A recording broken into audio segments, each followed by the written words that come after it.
Hi there, welcome to the Marketing on Purpose show. Today's show is going to be awesome. We have with us three special guests, all influencers, all really who have a really good understanding of influencer marketing. And that's what we're going to be talking about today. I self-admittedly do not have a great understanding of it. I know how it works, but I don't know the ins and outs and everything that you would need to know if you wanted to hire somebody to help you with your marketing, or if you wanted to become an influencer marketer. So if you guys are catching the replay, type in replay in the comments so that we know you've watched it. And if you're watching live, please feel free to jump in, ask any questions, and we'll get our hosts in the hot seat, or our hosts. See, they're used to hosting their own shows. We'll get my guests in the hot seat. The good thing about having guests who are influencers and who are regularly on doing videos and stuff is that I don't need to talk very much. So as hard as that sounds for me, I'm kind of excited for a little break this week. So I'm going to have each of our guests introduce themselves and kind of what they do, a little bit of background, and then I'm going to jump right in and just start drilling them on everything I can think of influencer marketing wise.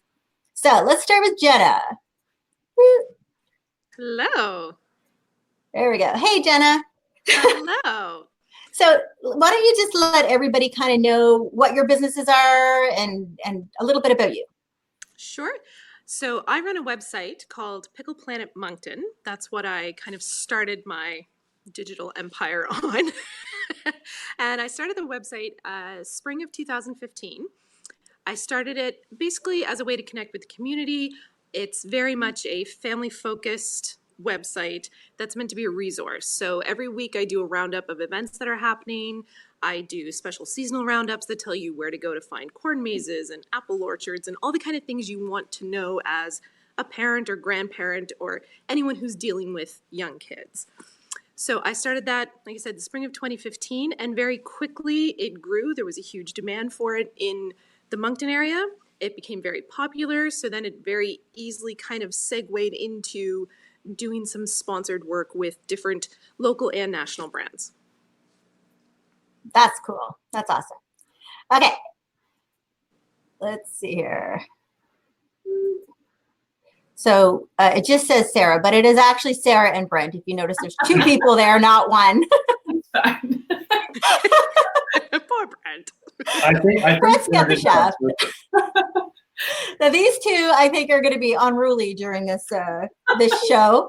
But let's hear it. Who are you guys? What do you do? And tell us a little bit about your influencer experience. Sure. I'm Sara. This is my husband, Brent. We're the couple behind the travel website Dashboard Living. Yeah, we started in 2014. It's been an awesome growing experience. Yeah. We've worked with all kinds of different businesses and brands on both an influencer level and a consulting level. Yeah. So we specialize in social media and content marketing, and we also work on the influencer space. So we do front of the house stuff in front of the camera and also back end strategy consulting. We have a few different revenue streams. Yeah, and it's been great. And a lot of times we disagree. Openly disagree on differences of opinion that we both have. And I think part of the reason behind that, like Brent's hairdo, part of the reason behind that is because we do different roles within inside the business. Sarah's more the creative, I'm more the analytics and numbers type of person. Mm-hmm. So it's a good blend, but it also has a little bit of tension in there built in for fun and flavor. Entertainment purposes. That's awesome. Okay. So thank you so much. You guys are all doing some great stuff. I had asked everybody to send me their bios, and I was reading them and I was thinking, oh my gosh, these guys, they're awesome. They're awesome. So, okay, let's start with what if you can explain. So let's say the people watching the show really don't know a lot about influencer marketing. How would you explain it to somebody who really doesn't? They know that maybe they're interested, but they don't really get it. Jenna? Sure. I think it's a tricky term right now because it means so many different things to different people. To me, influencer marketing is when you really want to find someone who has an audience that you want to reach that knows how to help you reach them, right? So you're not just talking about freebies that people are going to share word of mouth. Oh, this new product is fantastic and I tried it. You should try it too. That's not the type of influencer marketing we do and that we're talking about, right? There's a place for that, especially for really large brands. What we do is more that mix of content creation. So your business, you have a product, you have a service that you want to put out there, and you need someone that can tell a story about it. And you need someone who can tell a story to an audience they have that might want to know about it. That is what a true influencer marketer can bring to the table, is that they can help you tell a story and they can help you tell it to the right audience. Awesome. Sara, Brent, do you have anything to add to that? Yeah, I would say I agree with everything Jenna just said, and the landscape has changed so much in the last few years, and there's been a real shift and also a perceived shift, I think, in terms of influence and what that really means. And it's not anymore the number of followers you might have or even the level of engagement, which was something that we started really getting super focused on. But to me and for our clients and the way we operate as influencers, I guess true influence is, do you have an audience and do they convert? Do you have an audience that you can actually influence rather to take an action versus, huge numbers? There was actually a recent article published of an influencer. I forget how many followers she had, 2 million or 3 million. And she wanted to start a clothing line. I can send you the link later if you want to link it up somewhere. It's a really cool story. And she needed to sell 36 units in order for this brand to start her clothing line. And she could not sell the 36 units. T-shirts. Wow. Numbers. With 2 million, because maybe they're dormant, right? Right. Or not the right people, or fake, or whatever. Yeah. Or they like her because her pictures look one way and she's trying to sell shirts that are different. You have to have that right match. Totally. Right. So for you guys, what can you kind of share with us? Let's say somebody wanted to hire you to help them to get word out about, maybe their restaurant or something like that, because I think both of you could relate to that. What would the process be, and what are the expectations on your end? Mm-hmm. Brent? I think for us, it would be a lot of back-end research, because a big part of what we've done is we've worked really hard to establish our brand to what it is today. And typically, and I know this is where Sara and I disagree a little bit, influencer type campaigns tend to be shorter type campaigns.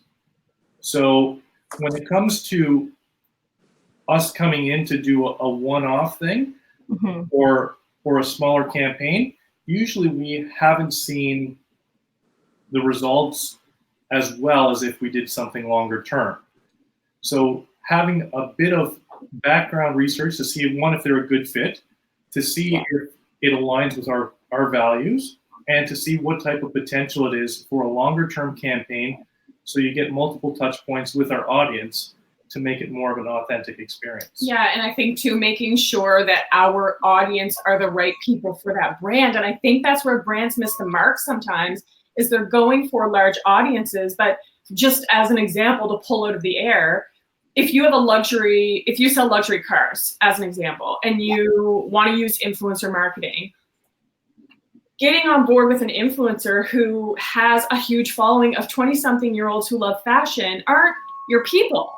Like 20-something-year-olds aren't buying $100,000 vehicles. So I think that's a really important distinction to make, making sure that the influencers, and what Brent was speaking to is, or brand ambassadors, which would be the longer term stuff that you're talking to and working with, actually have the audience and the demographic of people that will buy your thing, or use your service, or stay at your resort, or whatever it is.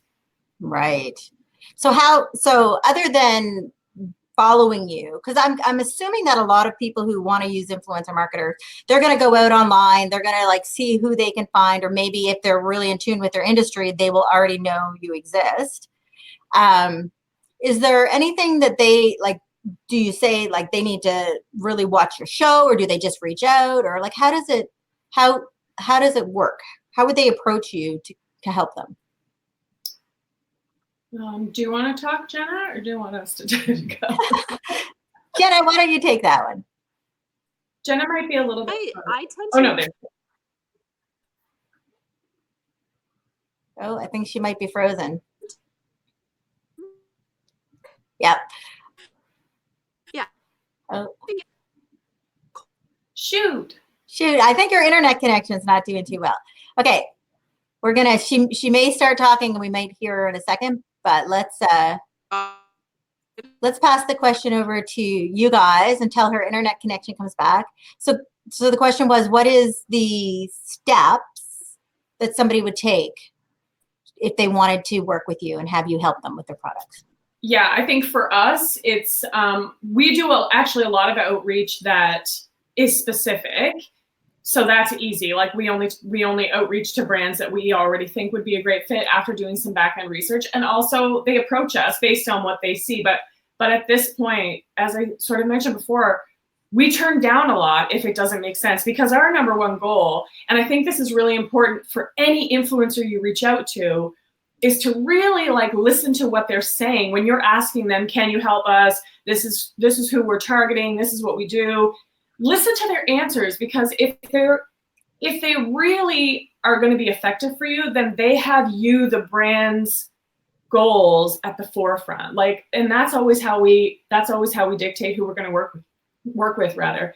Can we actually help this brand accomplish what they want to accomplish, and does that make sense for our audience? So I guess I know that's not really an answer to your question, but I think sometimes too, like depending on the level that you're at, a lot of times people will send you messages or through agencies that you'll be approached for different types of campaigns. Yeah. And I also think, to add to Sarah's point, is part of the influencer marketing is only part of the marketing mix for that client or for that product. Yeah, it doesn't stand alone. So to be able to have an understanding and have some sort of communication about what are the other steps or what are the other things that are being done to help move that product or service through the growth cycle is very important. Because if it's just a one-time influencer campaign, or if it's a short type exposure, you don't want the person that you're working with to end up having a negative experience if they are led to believe that this is going to make all the difference in the world for them. That one Instagram post is going to, sell out their hotel. Yeah, I think it comes with managing expectations and making sure everyone's really clear on, if you're going to do a one-off campaign, which you've mentioned already, like we do very few of anymore, because they just don't generate the same results that longer-term ambassadorships do. I love that term, ambassadorships. That's cool. Totally She's back. Yay. I'm back. Yes. Yay. Hey, Jenna. And Sorry, you froze on us. I know. I was chatting away. But I totally agree with that last point, that yes, the longer term, more ambassador kind of relationships are really the more powerful ones, especially, I've worked with a couple companies now where, I've gone to their festival, their event, their accommodations multiple times over the years, so that each time you're kind of working off things that you did previously. You really are building that relationship and building it up along with your audience. All right. And you also have that back end information and data to know what went well, right? What needs to be tweaked, what message got across really well, and how things have changed. So it's important to the whole evaluation and follow up aspect. So it's more than just the post and then the analytics. Yeah, and then build on that for the next. Yeah, you don't just put it out there and pray. That's it. It's the best relationships are those ones where you have a very clear set of goals with the client. Yeah. And you come back and go, okay, how did we do on those? Can we do better? What could we do? And those have been some of the best experiences I have had when I've had very clear discussions ahead of time and after the fact with the company. This is what we're trying to accomplish. This is how well it worked. Yeah. And I think too, further to Jenna's point, in terms of finding, like if you're a brand and you are looking to start some influencer marketing and you have no idea what you're doing, an agency might be a good route to go, or someone like Jenna or someone like us who we kind of act as agencies, but not really, but like kind of mini agencies, but somebody who knows where the right influencers live, like where they hang out, where they are, and how to find them. If you're just getting started, like we've had some great agency experiences. Yep. And Jenna acted that way for us on a recent campaign, and it was a great experience. We've also had some agency experiences that weren't super, but generally, if you do not have any idea how to find the right people, then finding the people who can find those people, I think is the key. And I think that's something that is very powerful with the influencer marketing community that we have on the East Coast right now, is so many of us are connected and we know each other. Yeah. And most of us will go, hey, no, you know what? Yeah, I'm not going to give you what you're looking for, but Sara and Brent, like you want to do something where you're trying to bring in couples and people who are going to travel, or, go talk to them. Sure, I'd love the experience, but I'm not going to give you what you're looking for. If you've got young families you're targeting, come see me. Mm-hmm. Right. Yeah. So it sounds cool. We all work together in this space, or a lot of us work together in this space, and we all like hand off projects that aren't like Brent and I don't have kids, so we get asked all the time for projects about like kid stuff, and we're like, are you kidding me? Like we don't have kids, but we know all kinds of influencers that would be right for you, and we pass those around. So yeah, it helps all of us if we're all doing the best work we can. Yeah. Right. So the income that you get from influencer stuff, that is not the only income that you have, correct? No, ma'am. Okay. Good to know, because I know that there's a lot of people that I've spoken to who their dream is to become an influencer. And I think that maybe there's some misconceptions about what exactly that means and what kind of income can be tied to something like that. Mm-hmm. So my question is, how long did it take for you guys to kind of, and first of all, did you set out to become influencers, or did it just happen? And then how long did it take, and kind of what was the evolution from, your first inkling that this might be something that you're interested in to where you are today? Mm-hmm. Jenna? I did not set out to be an influencer. But probably within the first year of doing what I was doing, I realized that there was some room in that space where maybe it would be some extra income. It was not something that I ever thought was going to be a full-time income replacement. I was on maternity leave with our second and third children when I started the blog. We had twins. And it was just kind of like, every now and then I made a little extra money first writing for other people's sites, because my background was in journalism. Writing was easy. And so it kind of just grew from there. I would say it's only in the past 2 years that I switched my mindset to think about it more as a business, and that there was an opportunity for a steady income stream. And I would say now, from 2015 to 2019, there's money I can rely on now, but I'm not operating it as a full-time income replacement source. If I were trying to have a full-time job based on this, I'd have to be doing different things on my end to make that happen. And I think a lot of people that you see in the influencer space, you'll find they have various revenue streams that are somewhat related. And I think that's really what Sara and Brent do very well. Yeah. Awesome. Good. Sara and Brent, what about you guys? Totally. So I think first, to answer your question very bluntly, we didn't set out to become influencers. We actually... What? No, we didn't. He did. To put my sassy pants on, I don't know. I don't believe that setting out to become an influencer is a thing people should be doing. And I don't know of any people that set out to be an influencer and have been successful at it. I think it's more of you started building an audience for one reason or another. For us, we wanted to start a business. We were going to start a travel and apparel business. And I said, well, hang on a second. If we're going to do that, we need an audience to sell to. We need to start building our list. We need to start building our following. And then we could sell them these products that we never ever really created. But not yet. But I do think very much to what Jenna said. And we have replaced both of our corporate incomes working online. Wow. I don't believe it's a sustainable idea to think that you can make and sustain a full-time income just doing sponsored content in the influencer space. And what Jenna said is so true. Most of us who do have a full-time and a good income do other things. So the influencer stuff, sure, it's great. It's fun. It is what it is. Do we get lots of perks? 100%. Lots of great perks. But it's those long-term brand ambassadorships and partnerships where not only are we acting as ambassadors and influencers for those brands, but we're doing stuff on the back end, creating content, doing photography, making videos for them, helping them with their social media strategy, doing some social media management.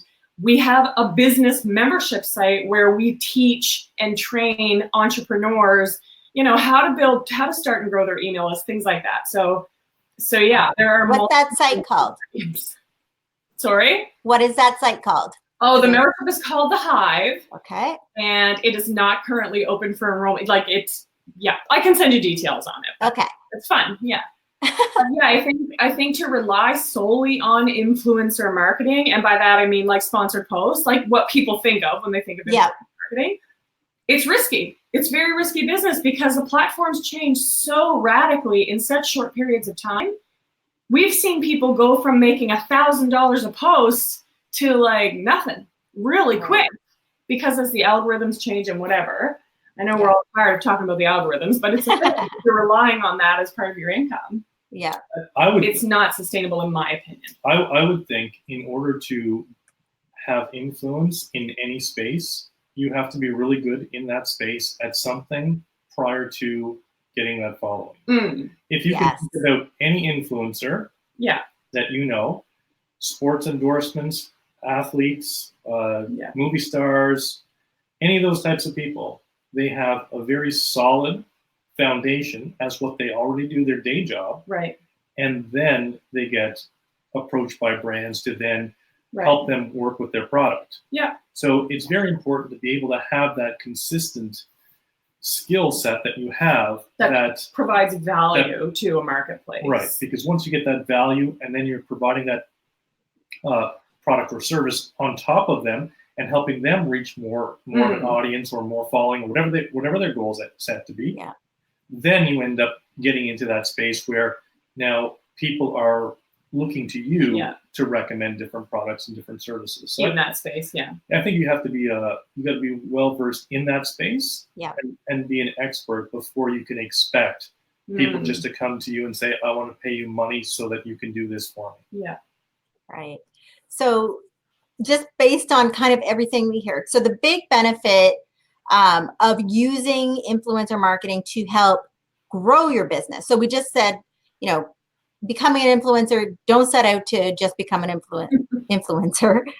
You probably set out to grow an audience of some sort. And then it happened that you grew them in such a good way that people want to take advantage of the fact that you have this awesome audience. Right?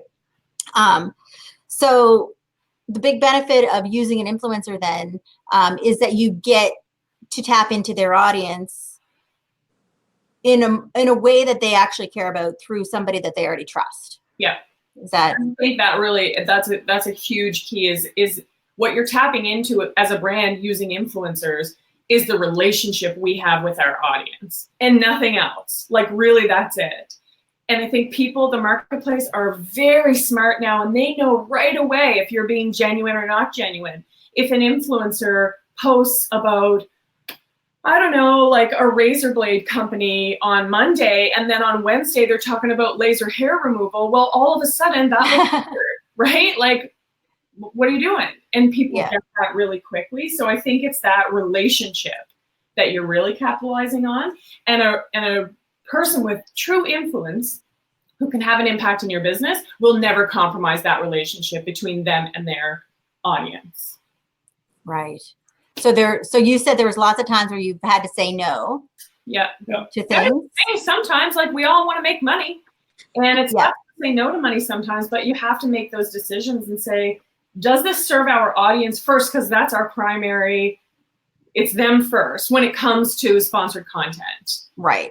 It has to be them first, or else it's not authentic. Now, when it comes to back-end stuff, of course, it's our brand partners first. We can help them all day long behind the curtain. But if we're talking front of camera, we have to always be serving our audience first. Yeah, and I think too, like having the influencer aspect, there's only a handful of things that you want to actually, I think Sarah kind of mentioned this, is you only want to endorse a certain amount of products or be an influencer for a certain amount of products, because then all of a sudden it looks like everything that you do is you're saying yes to this, yes to this, yes to this, yes to this. And is there any genuineness, if that's a word? It is now. in that type of space that you're in. So I think that's a big thing too, to be able to have a balance between doing sponsored and doing stuff that actually is creating good value. And staying in integrity in your opinion and in like your values, I think is so important. Because trust is everything. Or trying to build influence somewhere else. Yeah. I had a really good point there to disagree with Sarah, but I just lost it. Oh, shoot. So for those of you who are watching, if you have any questions as we go along, please put them in the comments and we will definitely get to them. I'm going to check my phone too, because I've got this going in a couple different feeds. Okay, so what about cost? So let's say there's, a small business, because I mostly work with small businesses who don't have their own audience yet. They haven't built those relationships yet, got a great product. How much would they, like, if they were to create sort of an ambassadorship? And I know this is like a range I'm looking for, because everything costs different things. But like, how much, like, is it expensive? Is it inexpensive? Like, is there any, like, I'm not saying give me a number, but I think people are like, could I even approach that being a small business? I think it's definitely a viable thing to look into for a small business. I totally lost my words there. But I'm thinking, so one of the other things I do is I co-own a consignment sale business. And so we've hired influencers at different times to promote our events. And I do it because we are a small business. We have a very small marketing budget. To invest in radio ads is $1,000 easy. To invest in, newspaper, TV ads, and to do any of those at a volume that makes it worthwhile is expensive. And if you're looking for, finding that exact audience that you need, chances are you can use your money in a very smart way by partnering with an influencer who's going to show the audience you need to you, right? They're going to make that connection. Yes, it's going to cost you, but it's probably a much better investment of your money to invest in someone who has influence with a particular audience and who's also probably going to create content for you than to just put your money into radio ads or TV ads, because you really need to be at such a big volume to have real results from that kind of advertising. So I think a small business needs to think of it in that sense of, yes, it is going to cost. You're not going to get this for free. And if you are, it's not going to be a good quality. It's not worth it. You get what you pay for, right? Yes. Yes. It is going to cost, but it should be, if you've made a good connection with the right influencer, it's going to be a very good return on investment for you. I just think about how much it costs and how much time and effort it takes to build up a really good audience for your small business who like, admire, and trust you, and that is big enough to help you sell the volume of things you need to sell. The cost alone of you're obviously going to try to do that anyways, but just to do that, if you could just go to somebody who already has that audience, already has the like, admire, trust, like, to me, it makes a lot of sense. And I think most people who are in that space, they have media kits.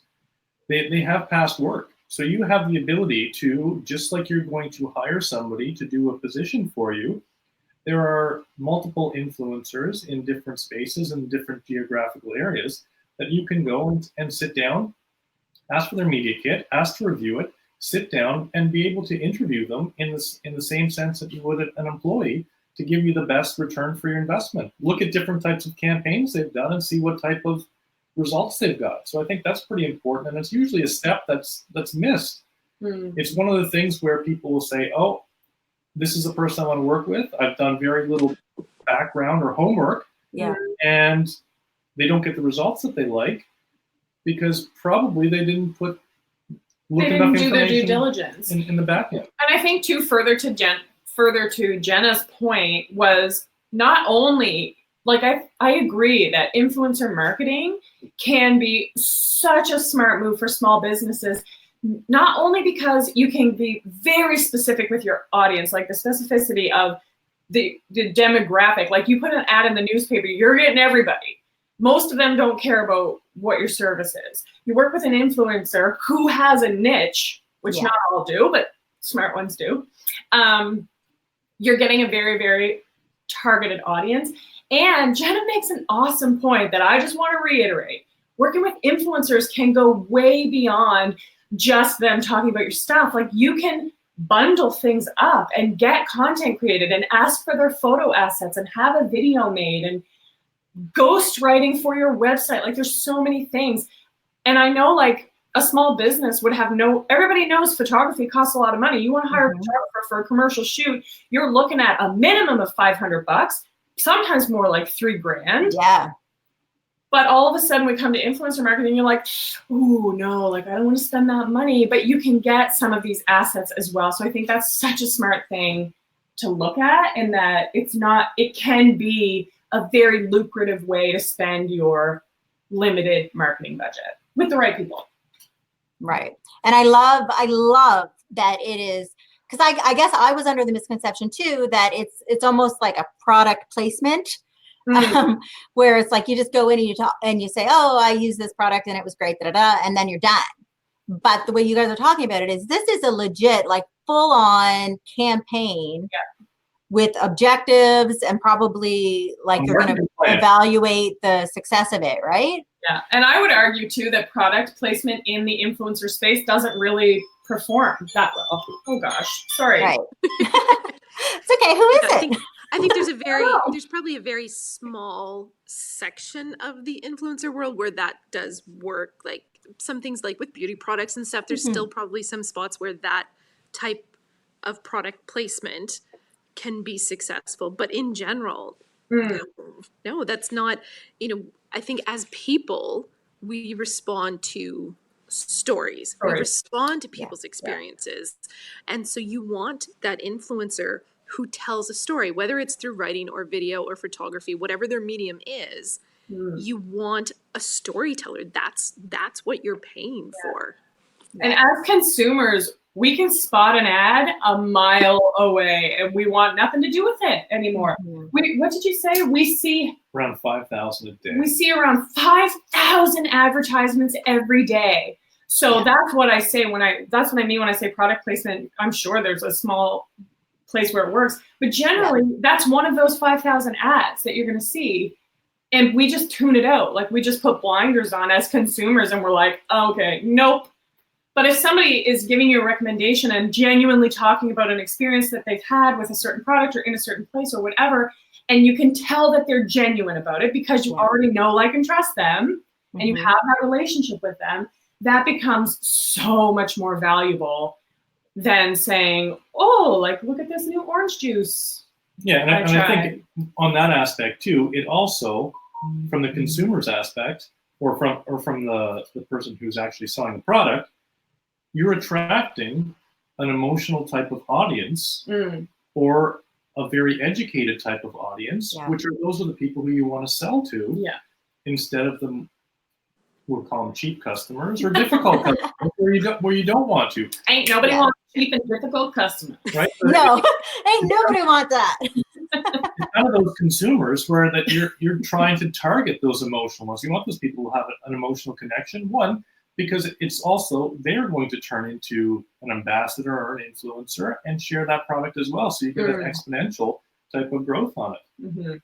Yeah, the marketing horizon has changed so much over the years. And I remember when I was at Moosehead, we were this was 7-8 years ago now, and we were kind of dabbling in the influencer marketing stuff, but we didn't know what really we were doing. And we would see an influencer or somebody who was doing some really cool stuff, had a big audience, and we would send them a case of beer and hope that they would say something about it, which they usually did. Yeah. But that's kind of changed now. So it's not like, because I know a lot of people are like, oh, I just need to send my products to these people. Like, do you guys get people sending you stuff? Yeah, and I think it depends what the brand's goals are. I do think that kind of thing sent to the right kinds of influencers can have that like awareness piece. Yep. But unboxing happens all the time. So as influencers, like you've seen them, you watch them, and they're like, blogger mail, and then they open 35 different products. So yes, you're getting your eyeballs on those different products, but they're not really endorsing any of them because they just got sent them in the mail, which is fine. Like I said, if it's only for awareness and you only want eyeballs on your stuff in hopes that when it comes around, you'll be in their mind somewhere along with the other things, then I don't think it's a terrible strategy if it fits inside your marketing budget. But I do think there's a better way and a more beneficial way to have an impact with that marketing dollar. And the person who's getting it is not really invested. They didn't have to go anywhere. They didn't have to do anything. This box showed up with I don't know, cool, whatever it is, with some skincare stuff. Wine or skincare, And so you're saying don't stop sending you gifts. Wine. Don't stop sending wine. Reach out first and be like, hey, if I send this to you, like, right, here's a little bit about it. Here's, start developing a little bit of a relationship there, and get to see if the people are actually interested in the stuff, and if it's going to be something that's going to, one, solve one of their problems that they have in life, right? Maybe extra makeup might be good. Maybe not so much. Yeah. If you're sending it to me, I don't know. And like the hair product. I know the hair product does get products sent to him. It's funny. He's gonna get like 10 hats. A lot of people after this, everybody send Brenda a hat. I don't know. That's awesome. Okay, awesome. So we're running out of time. So what is, I have one question and then I'll just ask you for some tips. But I think that this conversation is pretty convincing as to why you should at least explore the option of having an influencer help you. So what's the first step? I know you had mentioned agency, but what's the first step if somebody's like small business, thinks they want to do it? What do they do? Yeah, I would say the first step is to reach out if you know of anyone in the influencer space, to reach out to the right kinds. And if you genuinely don't know of any influencers that would be appropriate, to try an agency. I don't think an agency is a bad way to go. It's more money. Let's just put it out there. Like, you're going to pay a lot more money with an agency. But if you legitimately don't know how to find influencers, and now you do know how to find, like Jenna's right there and we're right here, and we can help you. Right. So if they're not in the field that you're in. Yeah. Then my next step, if I could not find influencers in my space, I would go to an agency. Okay. Yeah. And like type in like influencer agency. Like, is there specialists? Most marketing agencies do some influencer stuff. Okay. What would you say, Jenna? Was that a bad idea? I would agree. Yeah. I think if someone feels like they need to go the agency route, I would just reach out to the local marketing agencies in whatever city you're in and say, hey, do you do influencer marketing? Do you set things up? And just like Brent said before, the same as if you're reaching out directly to the influencer, reach out to several agencies, find out what their rates are, how many times they've done it before, what connections they already have. There are a few on the East Coast that are doing a lot of this work. Yeah. But there's not a ton of them, but there's a ton of marketing agencies, and you never know who's done what, who's, starting to build up. So same thing, you have to do your research either way. And I think, like Brent mentioned before, it's perfectly fine to like cold call, reach out, send an email, send a DM, anyone who's an influencer, obviously you've come across them somewhere online. There's some way to reach them there and just say, hey, I'm interested in working with you. What are the next steps? And they'll let you know, I'm booked up until next year, or yeah, I've got a media kit, or what kind of product, what kind of audience are you looking for? And then they'll either say, oh, okay, yeah, let's have a chat. Or you know what? Like if someone reaches out to me and I know it's not going to be a fit, I'm not going to keep them on the line and keep finding out more about them. We'll be like, hey, you need to ask over here, or do you want me to share in our group and ask these 100 other people I know if one of them thinks they might be a good fit for you? Yeah. And the business community. A lot of other people that you've seen within the business community in your local area have probably worked with an influencer. You probably got, or the person who's looking has probably seen something like that. It doesn't hurt to reach out to the business owner and say, how was that experience? Or even reaching out to influencers that aren't in your space, like Jenna would be a great resource. Yeah. Because if we're like, we all know each other, and like Jenna said, like we belong to social networks with each other and collectives, and most of us won't take on clients that aren't a fit for us. So like you said, if you have like a baby brand and you don't know what the heck to do and you reach out to us, we can point you in the right direction to find the baby people, right? Yeah. So yeah. I love how nice and kind and generous you influencers are. Reach out to us and we'll help you. I love that. Those are really nice. That's awesome. Okay, so let's leave with one tip. It can be any tip at all. I know you guys are really good at marketing. You're really good at gaining trust, relationships. What's one tip you would give to a small business owner struggling to grow their business? I'll put you on the hot seat. Okay, my tip would be put your face out there and build relationships with your people. I know it is scary. Doing video and actually like getting in front of your own brand, especially as a small business owner. But I believe in today's landscape, it does need to be a bit of a personal brand. And I think building those relationships when people can see you and have an opinion and say what you think, don't be crazy about it, but be authentic, show people who you are, and they will come to, like, your people will find you if you show them who you are. Love that. Great tip. My tip would probably be... Don't take Sarah's tip. Most people, what they don't do is they don't have a marketing plan. And so a lot of people develop a business plan, they develop all these different, a financial plan, all these different types of things. They don't develop a marketing plan. And looking at the products and services that you offer, and to be able to develop the marketing plan to position those products well, and also a communication plan of how you plan on communicating your products and services to the marketplace. Love it. So planning. Well, you took my top two. Now you're really on the hot seat, Jenna. I would say, don't be afraid to ask. Just, whether you're asking for help, you're asking for opinions, you're asking, for feedback, don't be afraid to ask. Because yes, there might be times when you get someone who's not as nice or who says something you don't want to hear. But for the most part, especially I think here on the East Coast, if you ask someone for help, they're going to help you. Whether that help is saying, oh, you should talk to so-and-so, or if they have something that they can give you themselves in terms of, oh, when I tried it, I did this. I think a lot of times we hesitate to ask people about their experience, ask for help. And I think, what's the worst they're going to do? Say no. You're just as far ahead as you were. Ask the next person. Yeah, I love that. It's like I asked you guys. Awesome. Thank you so much for those tips. And thank you for spending this time with me. I know we went a little bit over, but I know that this is going to be a show that people are anticipating because there's so many questions around influencer marketing. And I love hearing it straight from people who are doing it. So thank you so much. And what we will do is we will make sure that we have all of your contact information. Anything else you guys want to add? No, there's lots of stuff, but we're running out of time. And just thank you for having us, Haley. It was really fun. And I think I love having these conversations. Oh, I do too. It's fantastic. I think they're so important for us to have these kind of conversations again and again for people to have that idea of what is happening. Well, there's no rule book, right? No. So it's like marketing is evolving and there's no rule books anymore.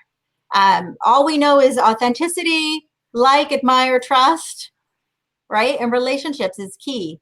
And I think that you guys are proof of that. So thank you so much for joining me. I really am truly grateful. Thank you. Thanks for having Okay. Bye, everyone. Yeah.